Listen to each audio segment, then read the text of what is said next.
And I like nice things, don't get me wrong, but my motivation to make money is solely so I can use that money to make more money, right? It's a game. It's about, make money so you can make more money, so you can make more money, and ultimately so you can help more people, right? Because the goal is to be able to help people, to help other entrepreneurs, find their journey or find their way. You can't help people if you've got no money. You can't feed the poor if you've got no money. So money is really the instrument or the lubricant to get shit done.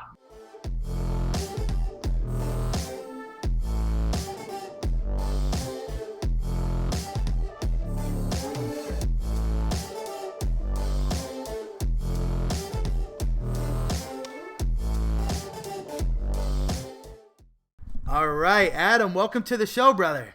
Thank you, man. It's a Glad pleasure to be have here. you. It's a happy cloudy day today here in California. Yeah, Don't man. see me notice. Good old California. Oh yeah, gotta love it. Yeah, you Until said you it's get it's back raining to out work. there today, huh? Say again? You said it's raining out there today. It's rare. Yep, it sure is. It's rare to see rain this time of the year, but it's raining and kind of cold. And yeah, I'm looking out and seeing. I can see the islands normally across the way, but today it's just grey. So they call it. I think in May grey and June gloom. So we're in June gloom right now. Wow. So do you live on the coast where you're I right do, by the yeah. water? I live on a kind of a hill, and so I have a nice view over the city and can see the ocean and the islands in the distance. So yeah, it's a little different to sort of waking up and looking at a parking lot, which I've spent many years doing. Right. Well, Adam, it's an absolute pleasure to have you here on the show, and I'm super excited to talk about how you got to where you are today. Now, for the listeners out there that are not familiar with you or your work, would you mind to give us a brief overview on what you're currently doing?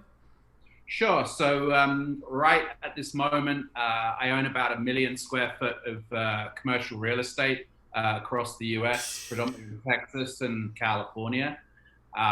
It's predominantly retail, but we have some multifamily, some industrial, and some mixed use. I've been syndicating some of that portfolio for the last couple of years.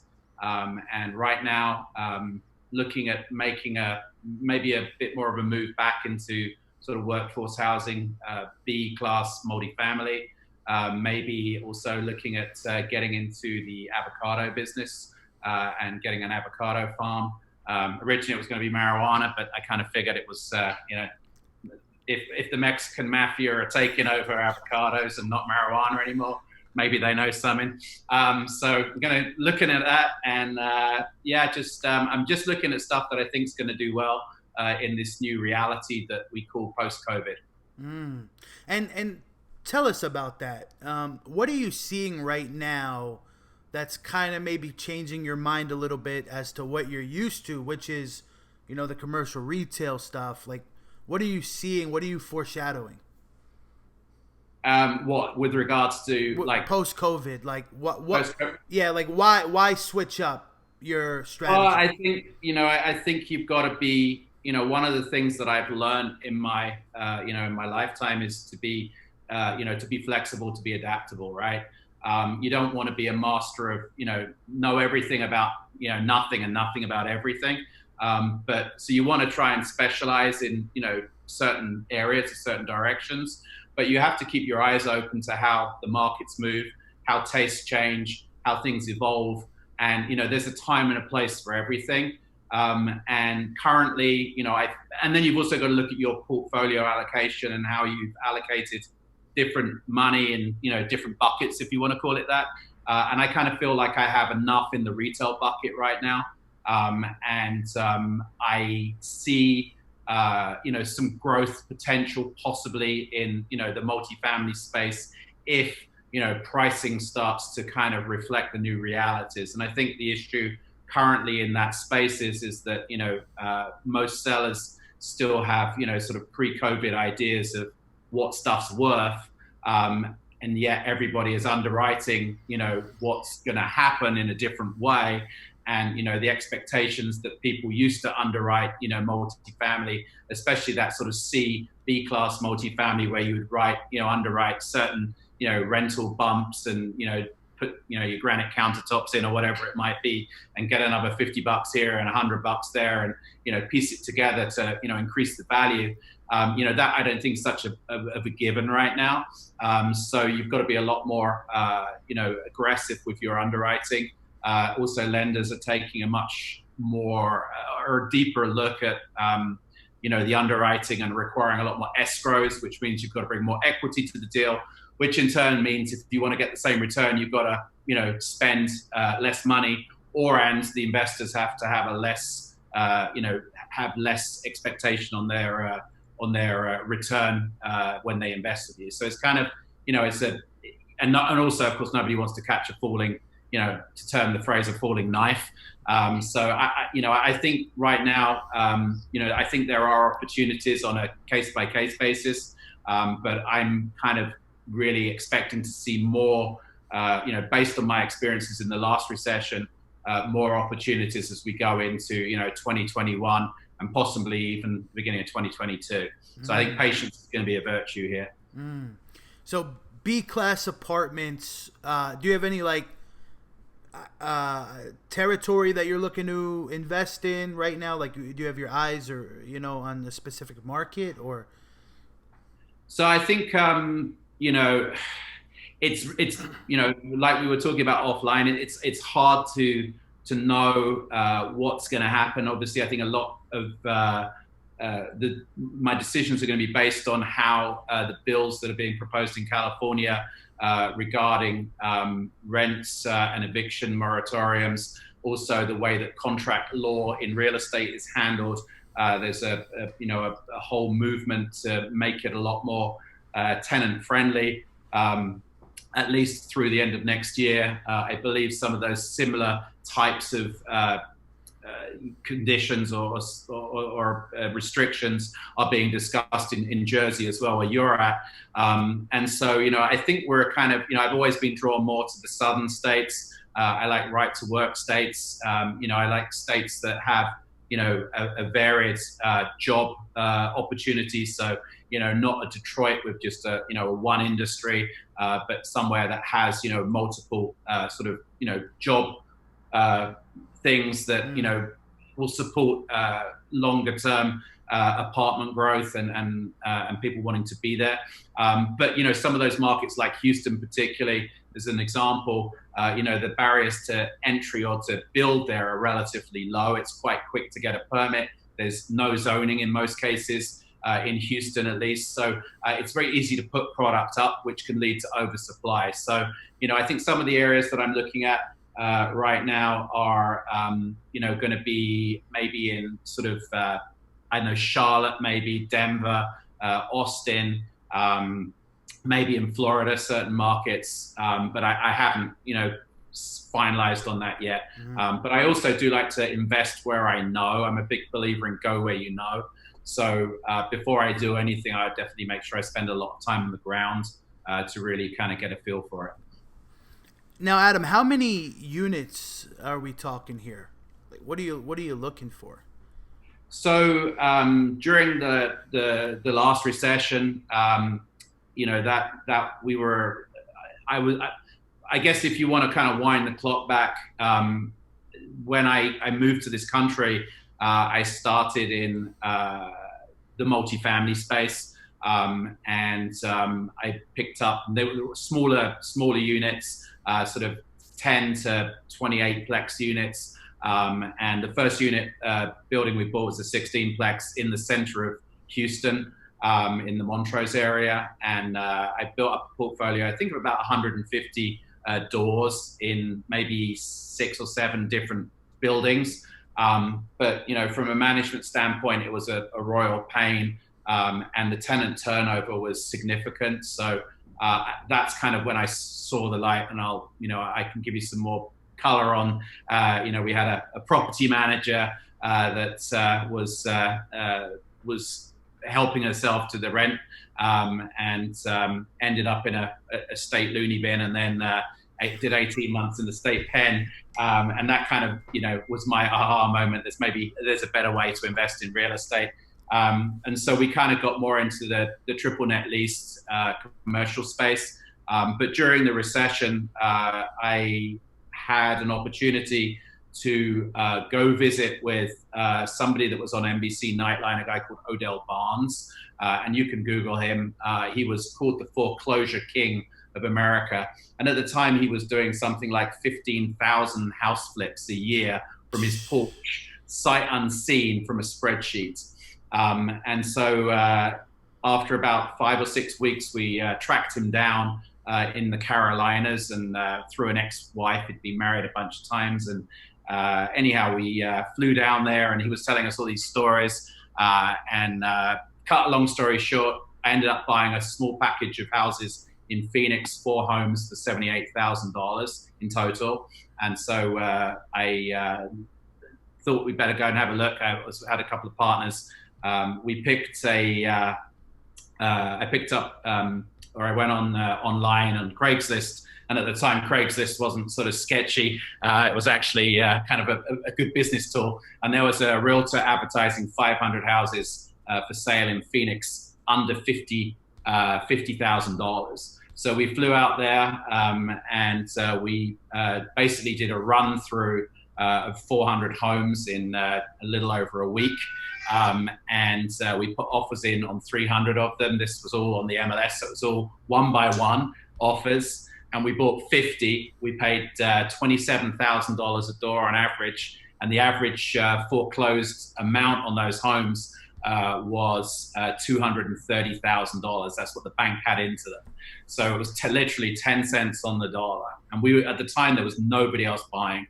So we went ahead, we picked up about 600 houses in Phoenix, and then in Nevada, in Vegas, up the coast in Vallejo, California, in the Midwest, Cincinnati, Columbus, down in Houston a little bit, Florida, some in Chicago. So it was a real mishmash of homes, basically buy to, and then owner finance them, flipping them straight away. The first batch of 50 we flipped in under 2 months for a paper profit of $3 million. So we took $1 million and turned it into 3, which was kind of fantastic. So it kind of grew from there. And then in, I guess, 2010, started buying up apartments. And I think we got about 2,000 units in total, and eventually sold that all off. By 2014, I was completely out of the multifamily space. So to answer the question, going back, long story, but I think as many as it makes sense, and as many as I can raise money for. Obviously, money is money is the key to much of this, and raising funds is a full-time job, but I only want to raise money for things that really make sense, right? I always put a significant amount of my own money in everything that I do, and so if I'm not happy putting my money into it, I'm certainly not going to put an investor's money into it. So that's kind of the it's really going to depend. Really depends. But I'd like to see couple of thousand units if possible, in portfolio. Adam, I wanna go back to something you said just before. You said that you walked 300 or 400 houses in a week. Ran. How do you do? Is that like 10 hours a day? Like how? Literally. So it was kind of wild. So this was back in the day. Obviously, it was so. I think I had a BlackBerry at the time. I can't remember. But this was kind of at least pre-smartphones in most cases. 2008, 2009, I think it was. And basically just Google mapped all the addresses every day, and then just made a planning of where they were. There was the real estate agent that we were working with basically gave us her Supralock. She was slightly older and a little less mobile than we were.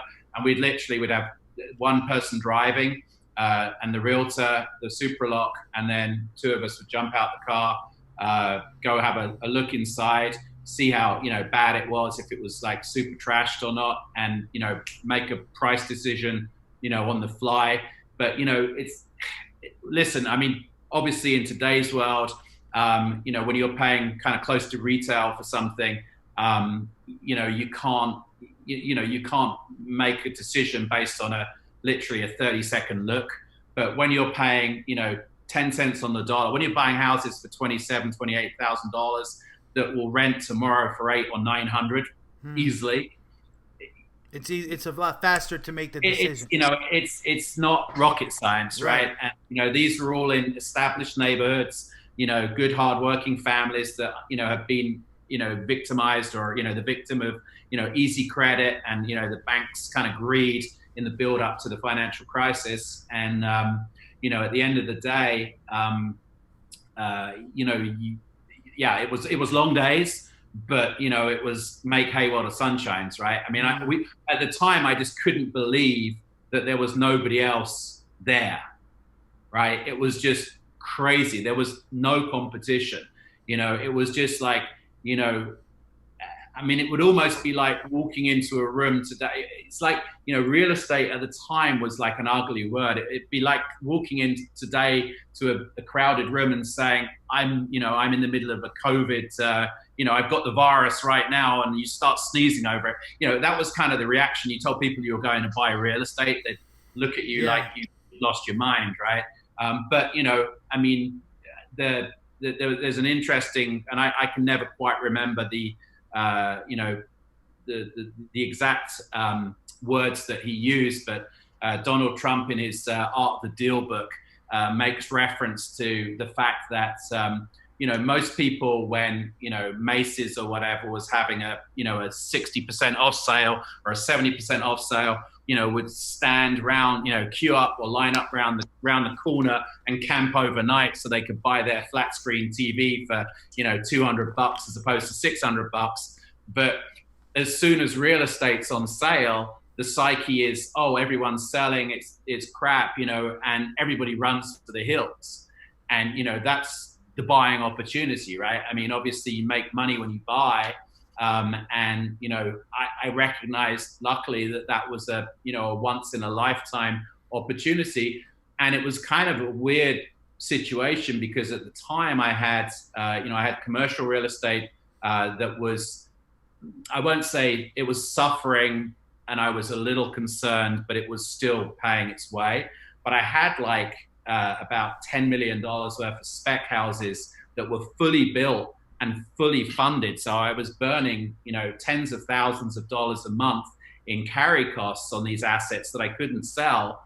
And there I was going out buying more houses, with that, with those spec homes, fully funded, burning a hole on one side. So, you've really got to learn in times of trouble to compartmentalize the situations and realize that, what's happening in Phoenix is not the same as what's happening in Houston or in LA or wherever it is. And all of these markets, they have their own set of macroeconomics that, lead to different opportunities. So, I think it's very important for people to realize that, the world is large and the opportunities abound, but they're not equally, given out, and different areas have different timing in the opportunities that you may see. So, you've got to have your finger on the pulse to realize where the opportunities are, and then, where you're going to find, the best bang for your buck,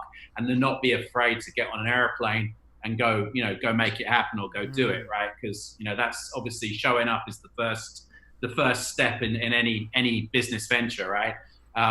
So yeah, put yourself out there and go do it. Adam, you're a freaking wolf, man. You're about that. We go. Adam the Brit should be Adam the Wolf. 600 house. Holy smokes! I'm curious. How did you go about making these properties ready? Did you hire like a whole bunch of different crews, or what did that process look like? So we didn't do a damn thing to any of the houses. It was all basically they were predominantly in Hispanic neighborhoods. So we basically turned around and sold them, dueño, owner to owner. We priced them basically at the same price as rent. So they basically, most of the payments are around $800 to $900 a month. And they got to basically buy the house. And as long as they, kept paying the, quote unquote rent, they got to own the house. So it's a good way for people to build some equity.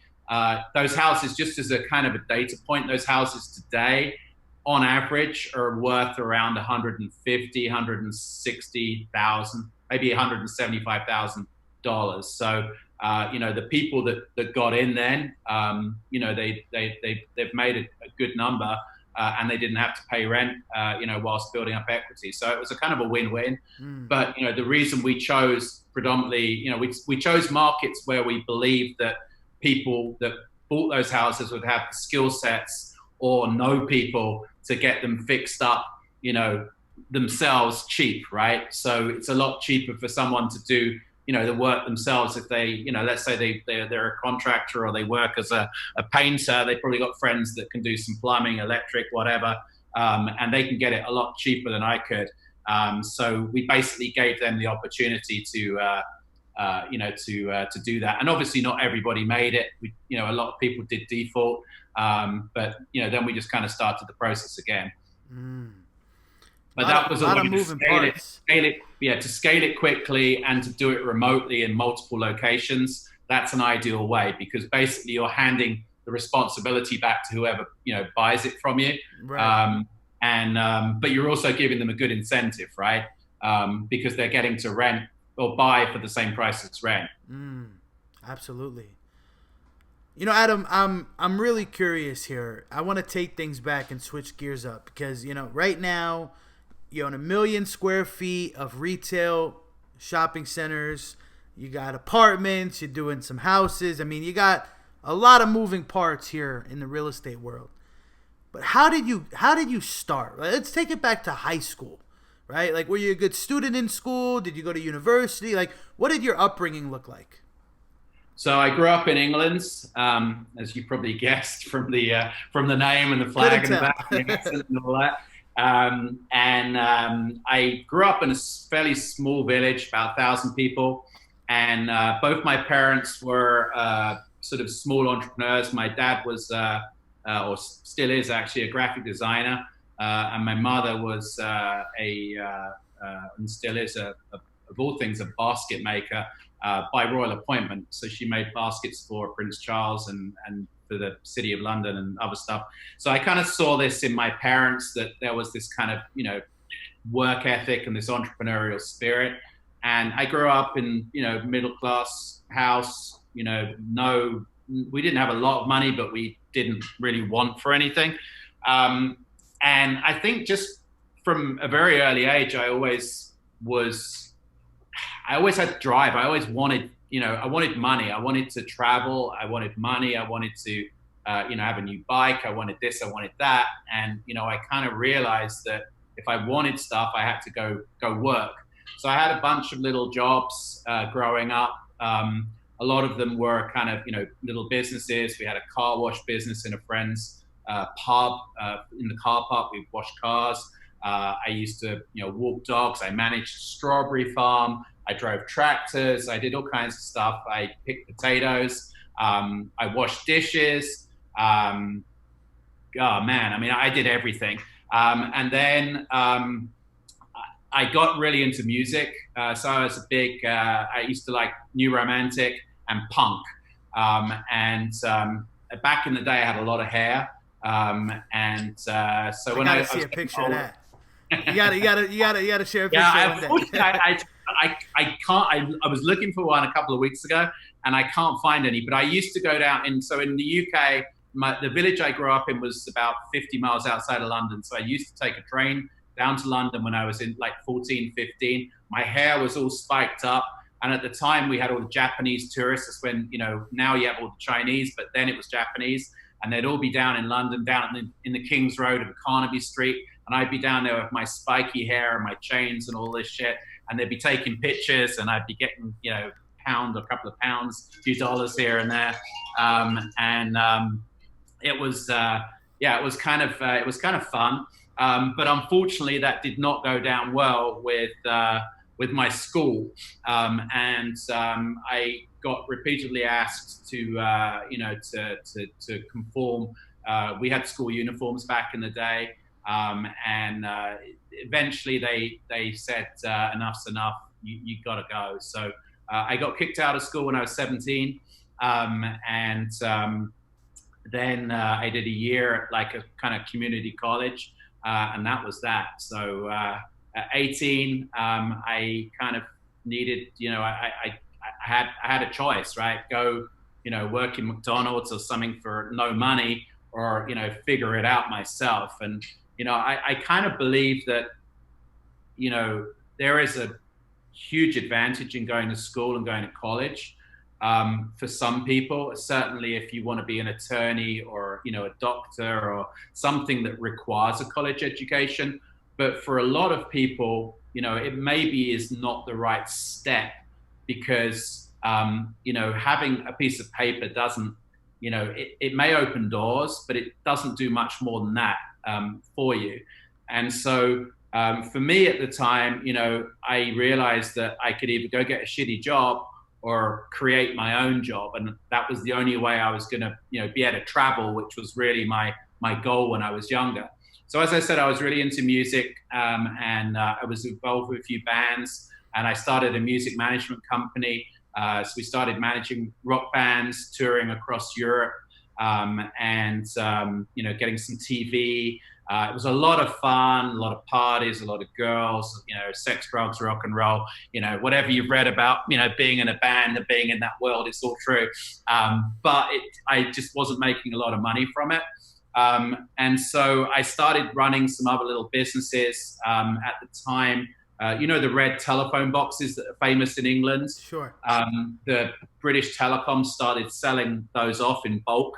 And so I started buying phone boxes and selling them to all around the world to people that wanted to turn them into an indoor shower or an outdoor shower cubicle, or, they wanted them, like in Houston, you had them, in the Kirby district, those kind of things. So I was selling phone boxes around the country and around the world. I got into promotions, novelties, online. Well, it wasn't online. It was in the back of newspapers, classified advertising, selling electronics from Japan at the time, and then I through a bass player's brother, one of the bass players one of the bands I managed, I was friends with his brother. And his brother was working in a semiconductor business, distribution, franchise dealership. And they were looking for a company to help them dispose of some semiconductors that they couldn't sell through official channels. And he knew that I was a bit of a wheeler dealer, and he asked if I wanted to see if I could sell these semiconductors. And so I got into the semiconductor trading business, and that's kind of where I got my first taste of, like, I won't say big money, but good money, right? And what is a semiconductor? Okay, so like a semiconductor is a generic term really for call them computer chips. Like a DRAM, an SRAM. Like a black chip with little prongs coming out of it. Yeah. But I used to sell active and passive, so that would be like the connectors that you put maybe for a like a, I don't know, the little connectors that go from a computer into something, or stuff that goes on a circuit board, all those black, that's what I buy and sell. And I'd be buying 1,000 or 10,000 or 50,000 of this one thing and selling it, somewhere else. And it was, at the time, there was no internet, so it was all on the phone, right? Just literally buying and selling. And, you'd make a few pennies, but you'd make a few pennies times, 300,000 or, 50,000. So I was making, pretty good money from my bedroom, basically with 2 phones, and not even a computer, just a notebook. Real old school, right? I mean, you guys just don't know how easy it is today. But, that was the opportunity, because like back in the day, there wasn't the visibility that you have today with, an iPhone and the internet, and, everybody has so much information at their fingertips. And, back in the day, there wasn't that information. So, it wasn't unheard of to be able to buy, something from a guy that was in an industrial park, at one end of the industrial park, and sell it literally to his neighbor, because they didn't know what one another had. So they needed kind of, connectors or brokers to, kind of match the requirements and the stock. So I did that for a while, just wasn't actually long, maybe a year. And then, I don't know, I had a nice car, but I was bored, man. I was young. So I decided to move from England to Paris, France, just on a whim. I mean, literally, didn't speak the language apart from what I'd picked up at school. So I rolled into Paris, and it was a blast, man. I met a load of people. There were a lot of models in Paris at the time, which was kind of fun. I ultimately ended up in helping British film companies distribute and promote British films in France. So it was kind of cool. And when I was there, I met my to-be wife, who was a Dutch girl, and we were there for probably a year after I met her, and she'd always wanted to go to Australia, in Australia they have a working holiday visa program where you can get a visa for a year if you're a national of certain countries, and the Netherlands and the UK. And I actually think maybe the US as well, to this day, you can get this visa if you're under, I think it's under 27 or maybe 30, and you can get a visa to go to Australia and work and live for a year, just like that. And so we rolled up to Australia, to Sydney. We rented an apartment 4 blocks from the beach in Bondi, which at the time was like, a bit kind of, eclectic and very, today it's very shishi and expensive, but back in the day, it was a lot more surfery and real laid back. And I think we had like $3,000 to our name. So we bought a car for $1,000, and we at the time Australia was in a recession, which was actually the last recession it had, about 30 years ago. And I looked in the paper and saw that there were a bunch of auctions for companies that have gone bankrupt. And we went to one of these auctions. We took the bus, we took a wheelie bag, that you take around the airport, hand luggage. And we bought a bunch of makeup and beauty products at this auction, came back in the bus, and then took them to one of the street markets on the weekend, set up a stall at the street market, and started knocking out this makeup and stuff there. And that business then evolved from makeup to handbags to earrings, and then to toys, children's clothing, a whole bunch of products. And so we spent the year in Australia doing like 15 markets a week, between the two of us, getting up, like hassling, going to the different wholesalers, different auctions, working pretty much every day. I mean, it was, they call it a working holiday visa, but we didn't get much of a holiday while we were there. But it was a great experience to be able to, fly somewhere you'd never been, halfway around the world.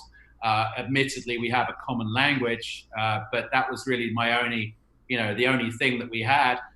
With no money, knowing no one, and literally within 2 or 3 weeks, being able to put food on the table and pay your rent, which was kind of from no money.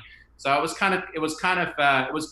It was it was a good thing to do, because in France, I hadn't managed really to do my own business there, and I'd been working with a company, so that I was kind of back in the kind of freelance phase. So that was it was good.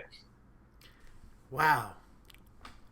It's a lot there. I have a couple of follow-up questions because All holy right. smokes. So, first of all, so you grow up in the UK, and then one Yeah. day you decide I want to move to France, right? Which Hmm. is a different country.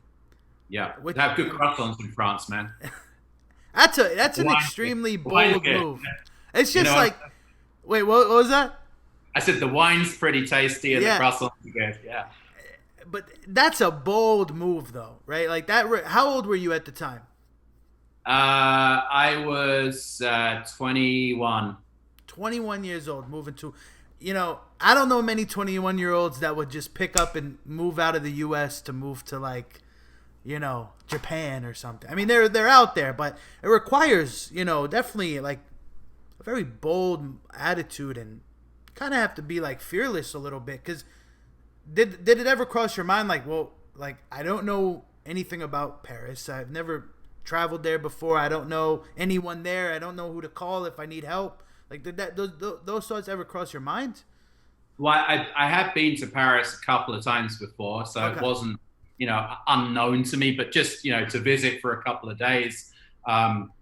And Yeah, I mean, I guess it did, but, on the flip side, it kind of goes back to what I said before. If you don't have an education and you are young, what do you got to lose? Mm.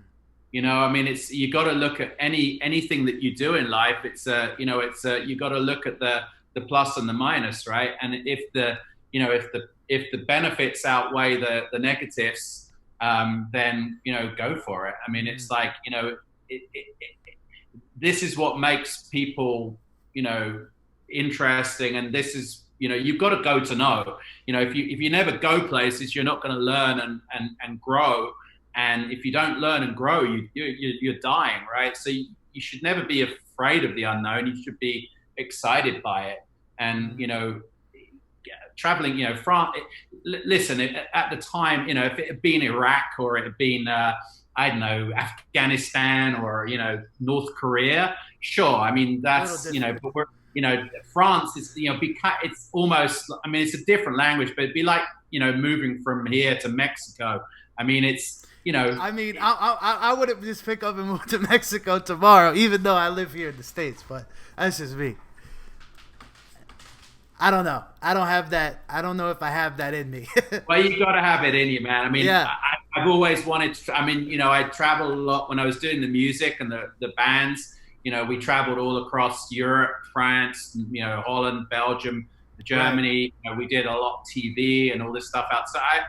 I'd seen and I'd been, but I left my parents had got divorced, but I was living at home when I left, so I never actually, and have never actually lived in England by myself. I've only ever lived at my parents' house or my dad's house, and then, I left and that was it, Right. so, and I've never moved back. It's super inspiring. Got me wanting to travel now. And the listeners, too. They're probably booking plane tickets right now. That's a great time to book plane tickets. They're nice and cheap. Right? Now, my second follow-up question is, you were involved in so many different business opportunities, right? You talked about selling the telephone booths to then selling these microchip-like things, and now you're selling makeup products at different markets and whatnot. Now, when you were involved in each business, did you feel like that was the one for you at the time? Like, you're doing it and you're like, this is it. Like, this is what's going to get me rich. This is how I'm going to build my empire. Or was it just like, this is how I'm going to make my money to pay my bills? I think there was always, I think when when I moved to Australia, actually, is when I started looking beyond tomorrow, right? So I think when you're young, you kind of think you're invincible, you're going to live forever. You're never going to get, look like me. You're going to be, that stud and, whatever. And everything's possible, right? The world's your oyster. And I kind of realized that, and so up until going to Australia, it was really more about just making money so I could go out and party and, get bottle service or whatever you want to call it, right? And, kind of be a baller. And then when we got to Australia, I kind of realized that, I was getting a little older and, that I wanted to maybe, take my, entrepreneurship somewhere. And really, in Australia, the choices were driven by, the people we met, the opportunities that presented themselves, and then, making a split decision as to whether, you thought you could sell whatever it was that you could buy for a profit, because that really is what it was all about. But up until that point, I never felt that it was, I was married to that one product or that one, type of business. Like I said earlier, it's, opportunities present themselves, and, you've got to be able to see when, the next opportunity is better than the one that you were in, right? And, you obviously, I think it's good to focus and to niche it down, but, and then maybe, but, if you look at really successful people, most really successful people have, interests in multiple businesses, they have multiple streams of income, they have multiple spheres of influence.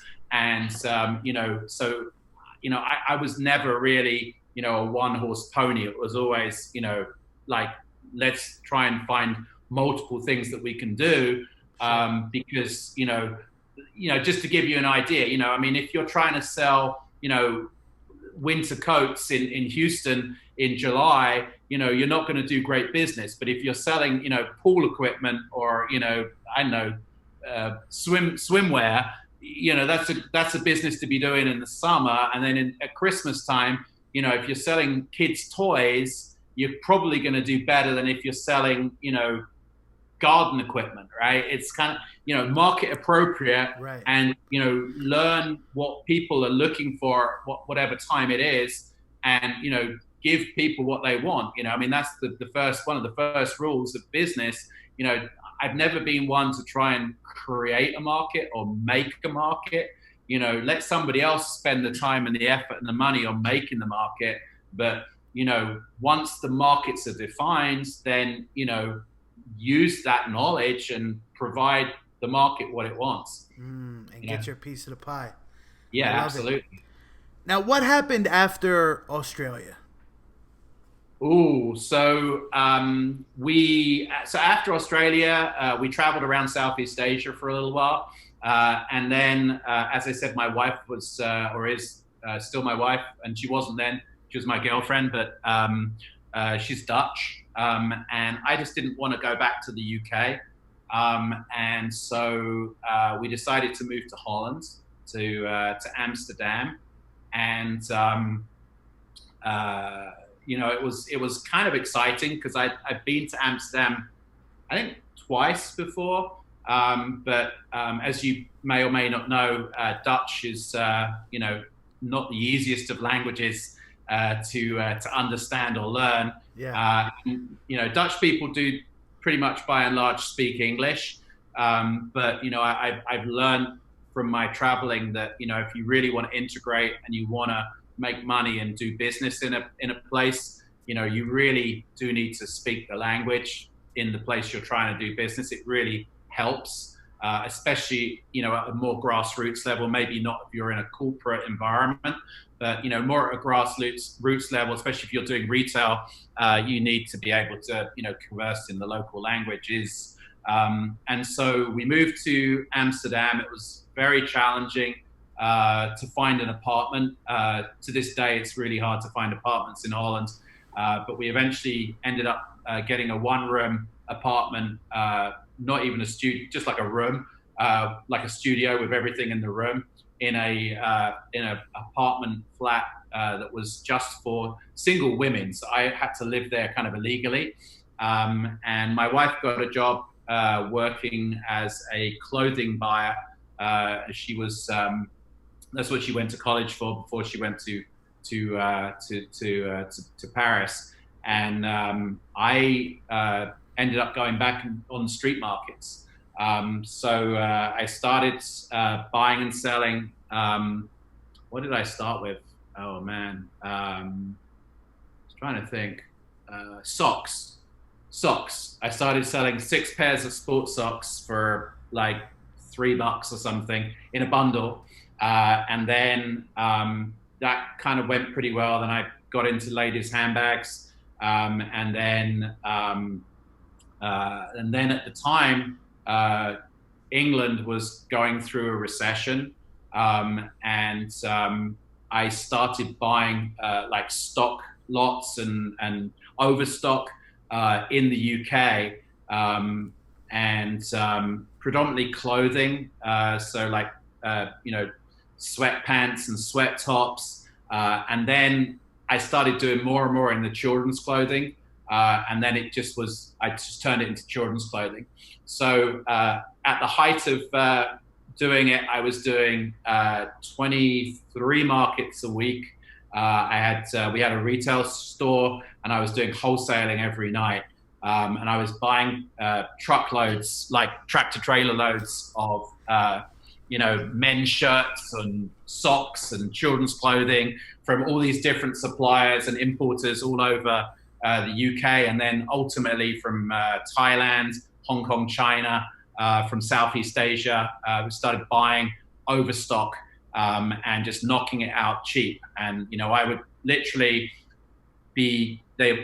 in the beginning, I had a van, a panel van, and I drive to England, take the ferry overnight on the boat, drive up north to Liverpool and to Manchester and Birmingham, go around all these different importers with a bag of cash, like, $20,000, $30,000 or more of, physical cash. And I do deals, like there'd be, a pile of that, and I'd be like, I'll give you $1 a piece for it, or 50 cents or whatever. And, it'd be $3,000. So I'd roll off $3,000 and buy that, put it in the van, go to the next place. Once the van was full, I'd hightail back to the ferry port, usually a day or two later, overnight ferry, come in at 5 o'clock in the morning, and then I'd floor it to get back to Amsterdam in time you had a lottery system to get a place on the market every day. And it was like at 9 o'clock in the morning. It was quite a late start. And so I try and get my place on the market, and then literally just put the boxes on the street and just start shouting. But I was just literally selling it so cheap, because everybody else that was there was buying it from wholesalers at, regular retail price or regular wholesale prices. And I was buying it again for pennies on the dollar, right? So, to give you, I sold like one day 7,000 men's shirts myself from the back of it. It sounds like a busy market. Oh, it was crazy. 50,000 people a day, man. Holy smokes. Like super. And it was so cheap. So, the perfect business, you pay like, $20 for a space, which was, 10 foot long. And, it's a street market. So and the people are walking along. And, I'd have like maybe 100 feet. I could see them coming. They'd be walking, and then they'd be gone. So that was my window of opportunity to get them to buy. Because once they walk past you, the money was gone, right? So I just used to say they're all walking like wallets on legs, right? So, you got to grab that wallet as it walks past. So I do anything to catch people's attention. Right. And then you kind of build your tables. So people are inquisitive by nature. So if you could get like 2 or 3 people in the front, and then you're making a lot of noise, come and get it, blah, blah, blah, blah.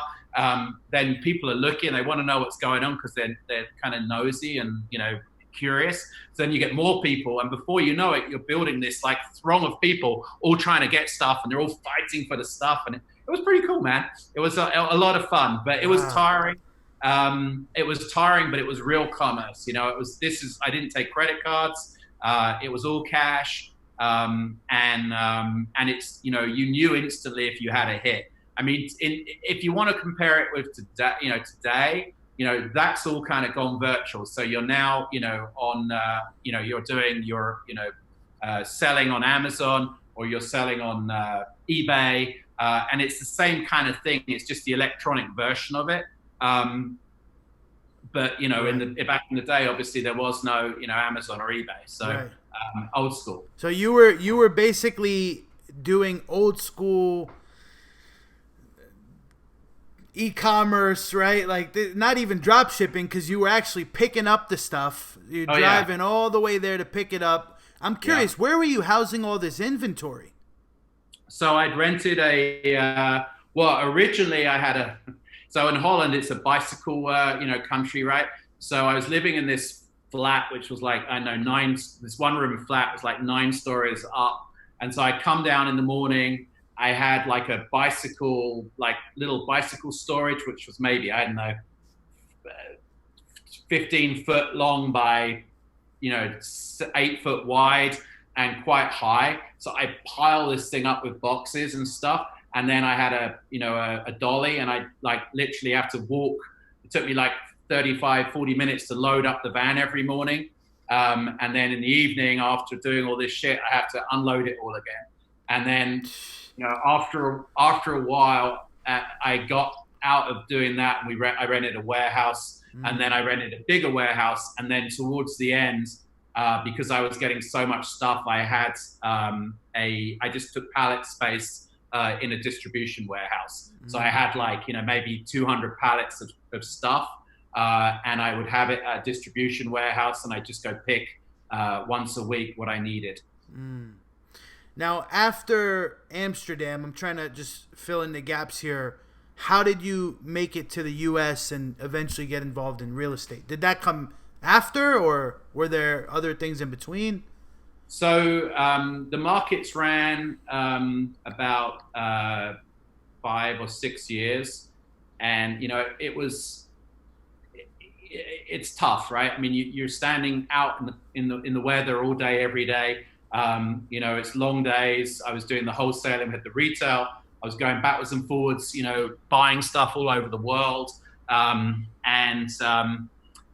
don't know. I felt like it had run its course. The markets were, I won't say that, I think the appeal was starting to taper a little bit, even, back then. And I really wanted to do something that I thought I could scale quicker. I was still friends with the guy that introduced me to the semiconductor business previously. And by this time, he had advanced in that industry.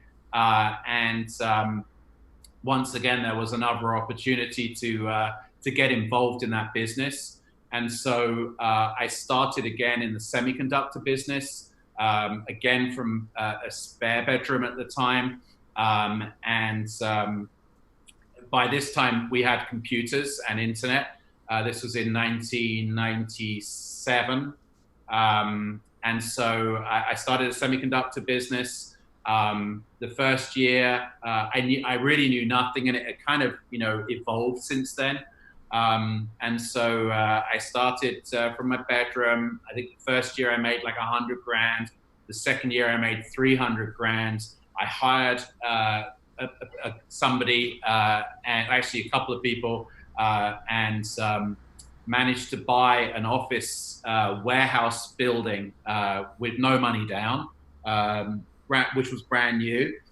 So we moved into that and started growing that business, bought the building behind it with a view to maybe expanding, but to lease it out. So I leased it out to what was supposed to be a company that did interiors for retail, but it turned out to be a hydroponic marijuana grow house, which is illegal in Holland, believe it or not, to this day.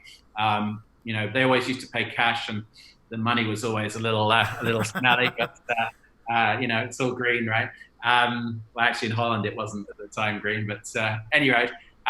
So I was doing the real estate. I also bought a house, part of a house to flip, but it was really, the real estate was just a side thing.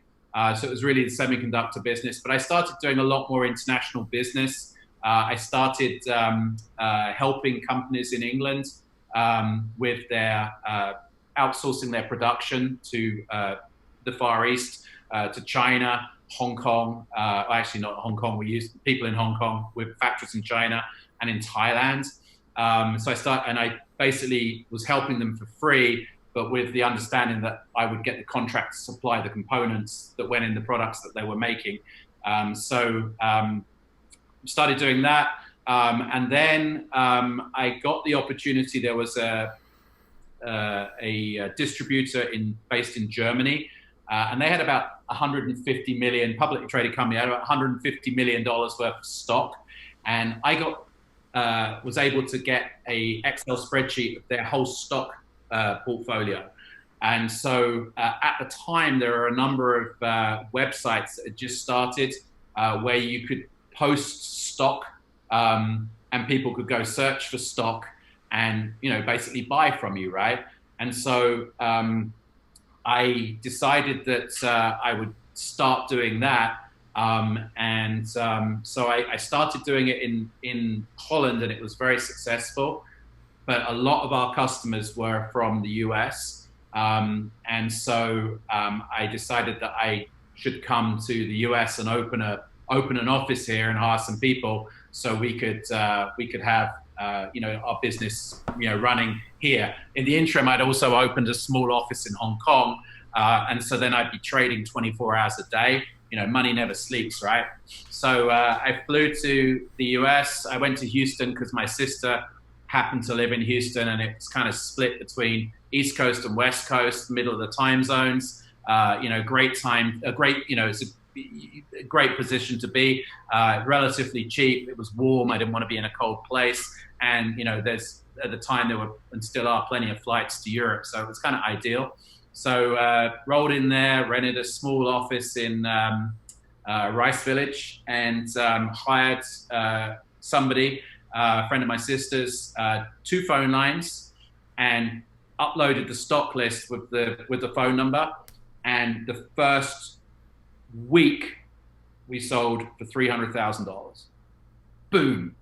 I couldn't believe it. So it was pretty crazy, man. I mean, talk about riding the wave.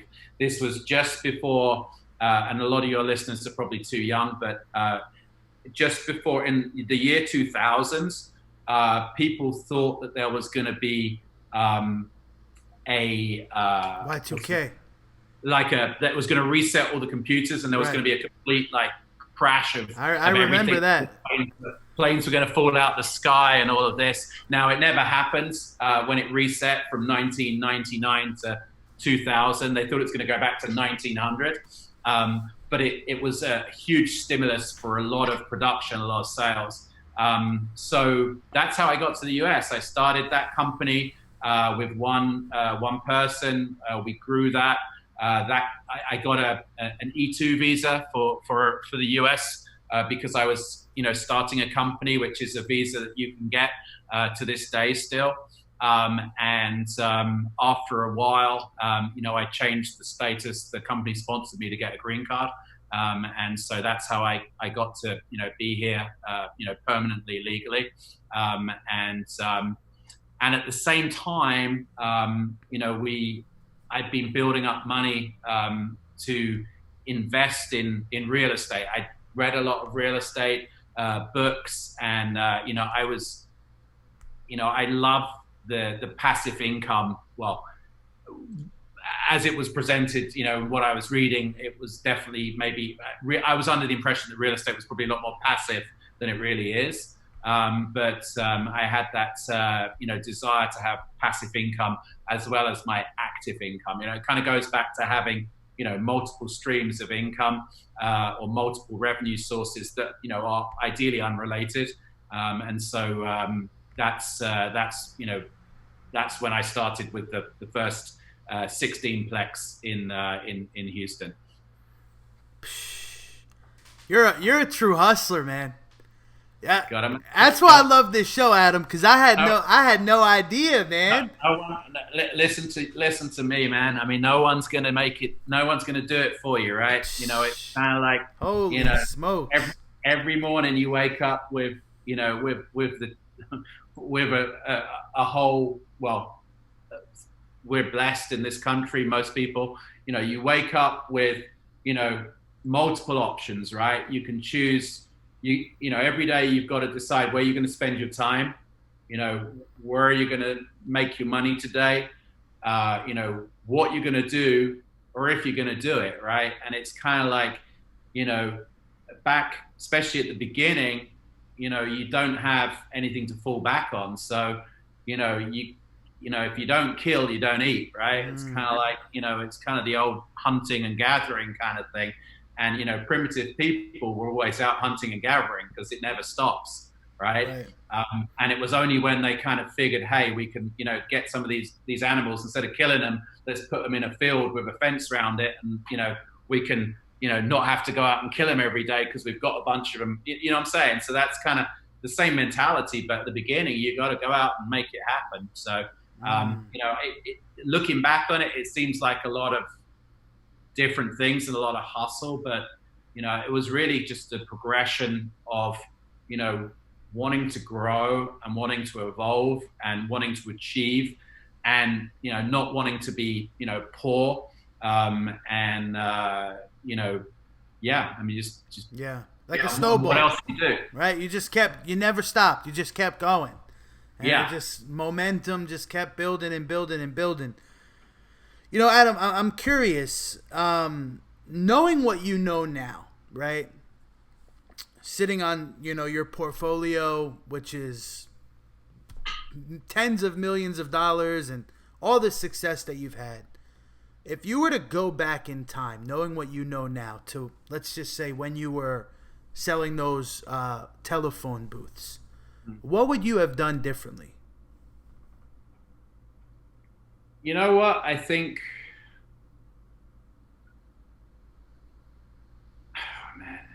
it's hard to say because the world's so different today than, what it was then. Sure. I think today, it's a lot easier to do anything. I mean, just, to sell telephone boxes then, you had to put adverts in, little adverts in newspapers, and it was really expensive, right? Now, you can just put it on Facebook, you can put it, out on Instagram, you can put it on, you can create a sales funnel, you can, there's so many things you can do relatively cheaply or free, for free, right? When I started looking to buy, products from China or from the Far East, or looking for factories, or looking even to buy stuff in England, you had to go through, these books basically, and, call everybody up and, fax, over. So it was a lot slower. It cost a lot more money, and it was a lot less visibility, but that also created opportunity. Like the semiconductor opportunity I just told you about, it disappeared when those websites became more and more known, because as a broker, you're really selling information, right? If you wholesale something, you're typically selling information. If you're, wholesaling houses, you've got, you've gone out, you've found a house, typically you don't take title to it, and you flip it to somebody else, but it's the information, it's your knowledge that you're really selling ultimately, right? And so, I don't know, I think, I may have been more aggressive in my real estate acquisitions at a younger age. I do think that, in real estate, this is, it's not a 100 meter sprint. It's a marathon, right? Rome wasn't built in a day, and equity is created over time. Responsible equity, that is, responsible profits. And, time is your biggest friend when you're looking at, compounding interest and compounding, money that you make, and inflationary pressures are going to drive, real estate, over time, to higher prices, if you bought in the right areas, right? And so, I think I probably would have bought more real estate and, maybe held it, but, the flip side of that is, it's hard to do that if you don't have, the money, because typically you got to trade up, you got to buy something, figure it out, make some money when you sell it, and buy the next thing that's a bit bigger, and it takes a while before you can keep that and then go redo it, but still have the other one, right? Right. So in the initial stages of most people's journey in real estate, it's sort of it's really, the house or the apartment building or whatever is just the product, right? You're buying something, you're making it worth more money, ideally in as short space of time as possible, and then you're going to flip it and, make a profit and then reinvest that money in a bigger thing, and then hopefully do it again and make more money, right? And so it grows. Absolutely. So yeah, I probably would have been more aggressive on the real estate side of things. But my real estate was really a sort of until about, I don't know, maybe 10 years ago, it was kind of a sideline business. It wasn't my main business. I always had, operating businesses as well. For the listener out there that is on the verge of getting started in their first ever business, right? They're working their 9 to 5, they're unhappy, they're in the rat race, they're recognizing, hey, I don't want to work the 40-40-40 plan for the rest of my life, and I want to get started and I want to be an entrepreneur. What is your best advice to that person listening right now? So I think the key things is, the first thing is, don't overthink it. It doesn't need to be perfect. It doesn't need to be unique. You don't need to be the first. It doesn't need to be the only one. You're better off riding on the coattails of somebody else that's, made a market for you. So, don't overthink it. The best way to learn is to do, right? I mean, you can sit and read about it or watch YouTube videos on it, but until you actually go do it yourself, you're never going to learn it, and you're never going to know it. Don't be afraid to do things that you know nothing about initially. Obviously get some education on it first, but you don't need to be an expert in anything to make money from it. And then don't get caught up with income creep. And what I mean by that is, the reason I think I was so successful is I had no other option, right? There was no, $100,000 a year job in my, future with a company car and, all this good stuff. So, it was either, do it yourself or not. But if you've got that, job, and, you've already got that nice apartment, and you've just got that, BMW 3 Series or whatever it is you've been looking to get, and you've got your car payment, you've got your house payment or your, fancy apartment downtown in a loft, and, you've got the high maintenance girlfriend that wants to go to, wherever, fancy steakhouse and club, you've got, and you're doing bottle service at the club every week, and, you've got this lifestyle, and, people have a habit of making more money, and then, their lifestyle just kind of, basically takes the money they make. And before you know it, you're in your 30s or your 40s, you might be making a few $100,000 a year, but you're spending every penny that you make. So you're really still no better off than you were when you left college or you left school. You're still one paycheck away from a disaster. Mm-hmm. But the longer you leave it, the harder it is, because you've got all these, this other baggage. You've got the girlfriend, you've maybe got kids, you've got, a house payment, you've got a car payment, you've got, all of these other things. So you've got, it becomes more and more challenging because you've got more and more to lose, right? So this, get on it, the sooner the better, in my book, because you're more resilient when you're younger, you've got more energy, you've got, the capacity to absorb information better, and you've got less to lose, right? And that, I think, is really the, for me, it's a win-win if you've got less or nothing to lose. Great advice, golden nuggets right there. Adam, I'm curious on a personal side. When you started making some real serious money, do any purchases stand out to you other than your own residence or anything? Like, most people like to buy like a fancy watch or a nice car. Like, Did you buy anything for yourself that you always wanted or something like that? So, to be honest with you, I'm a bit of an anomaly I've always had, I got a BMW, right at the beginning of when I started making a little bit of money, because I'd always wanted a BMW. It was a secondhand BMW, but it was like I was the man, right? It was like, to me, it was the most important thing. But and I like nice things, don't get me wrong, but my motivation to make money is solely so I can use that money to make more money, right?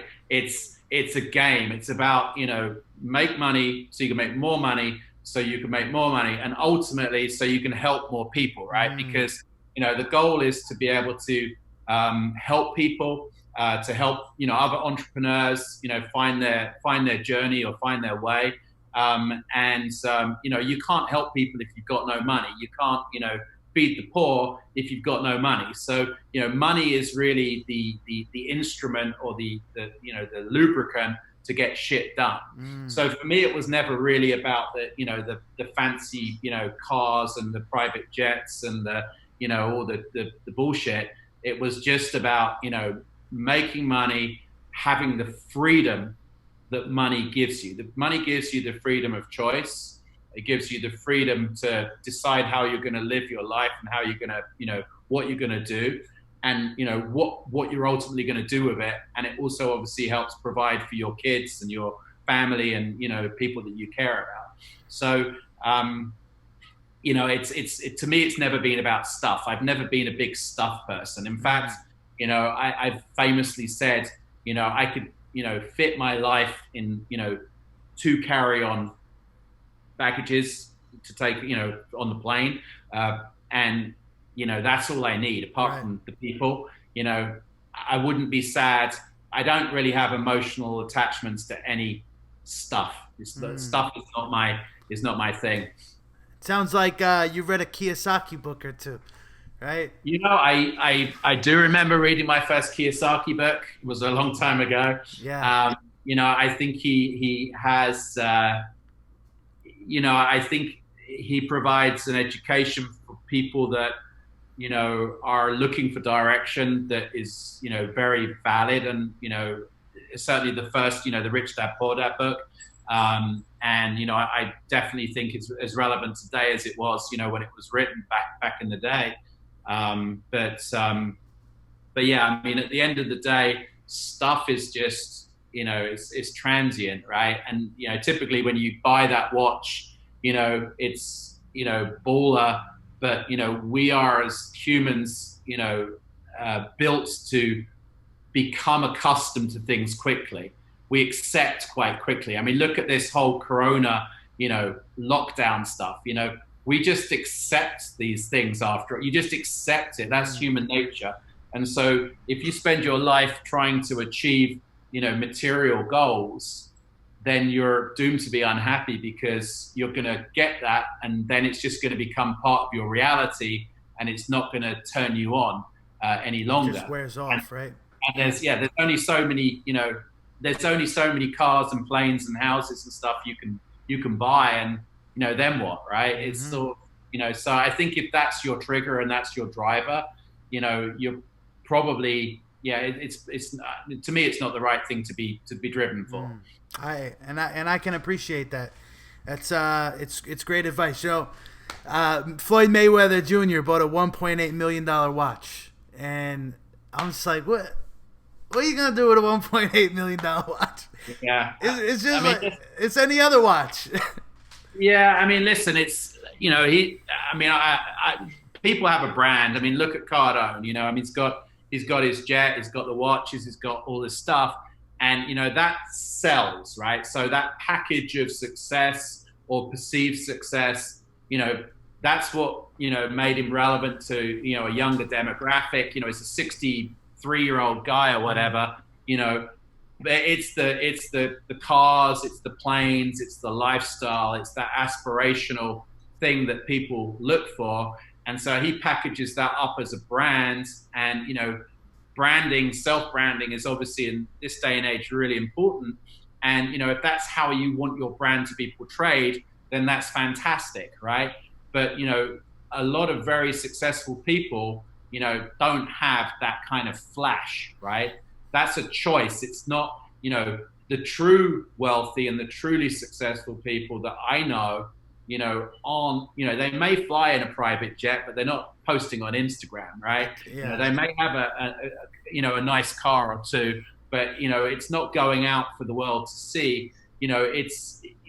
But it depends on what you're trying to build. So, the watch, for example, if he's trying to build his brand and he's a baller and, a fighter and, whatever, or you're a rapper and you've got, your chains and you've got your big studs and, that's all part of the sizzle that makes you popular, that makes you money, right? But if there's not a money element attached to it, in my book, if it's not going to make you money, then, you've really got to want it to do it. And if that's what turns you on, then great. But it's just not, been my drive. Most of the people that are flashing on Instagram are either pushing a digital product, right? They're using the brand to sell something or sell a service. I mean, you and I both know guys like Buffett, Gates, they do that stuff, but they don't post about the stuff they do. But, and Jeff Bezos doesn't post on Instagram, when he makes another $1 billion. And it's just, exactly.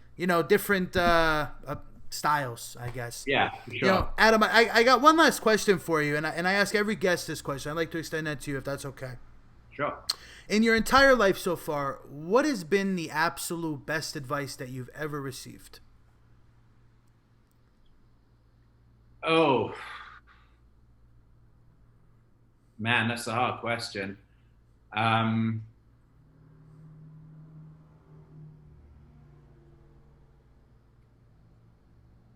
Get uncomfortable.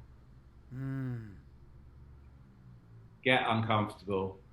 If you live your life in your comfort zone, you're never going to reach your full potential. Boom. And I think that, that is, as relevant today as it was, back in the day.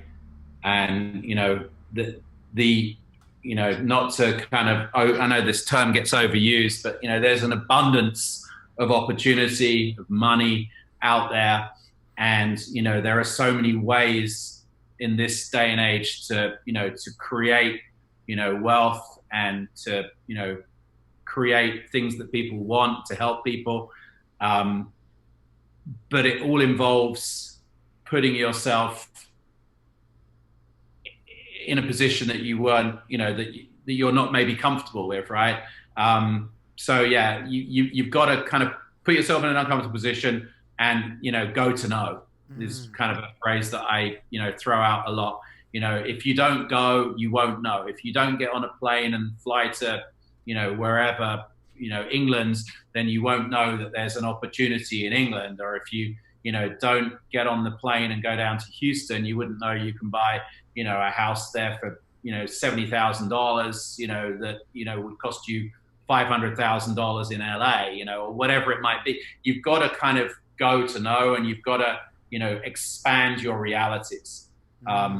Because, people have a lot of preconceived conceptions about what things may or may not be. But, once you've been and seen, often what you thought is totally not the case, right? I never forget the first time I went to China, and, I was visualizing people with straw hats and bicycles, right? And, there's these huge cities with, skyscrapers and, luxury, this and everything else. And it was, just not how, that had been portrayed, right? But it's because I'd never been. And I was scared before I went, because I was like, oh, what if this happens? What if that happens? But, once you've been, you become comfortable, and then that opens the door to more opportunity, right? And that's what life is all about. It's about creating the opportunities to help you and your family grow. Boom. Powerful advice right there. That's a golden nugget. Get uncomfortable. Adam, a lot of the listeners right now, people watching on YouTube, listening over on Spotify, they're going to want to reach out to you, give you some feedback. make the connection, what's the best place for people to do that? So best place to contact me would probably be by email. And the email is Adam, A-D-A-M, at Adam, A-D-A-M, Brit.com. So Adam at adamthebrit.com. And I'd be happy to talk to anyone that is interested in an entrepreneurial journey. I got nothing to sell, so this is just always interested in giving people some advice if they want it. Awesome. And we'll link that in the show notes. Adam, it's been an absolute pleasure chatting with you. Thank you so much for sharing your story. And, you're welcome, man. Enjoy the day, brother. Wish you a lot of luck with your podcasts. It's Thank you, great bro. concept. Thank you, man. Thank you so much. Take care, brother.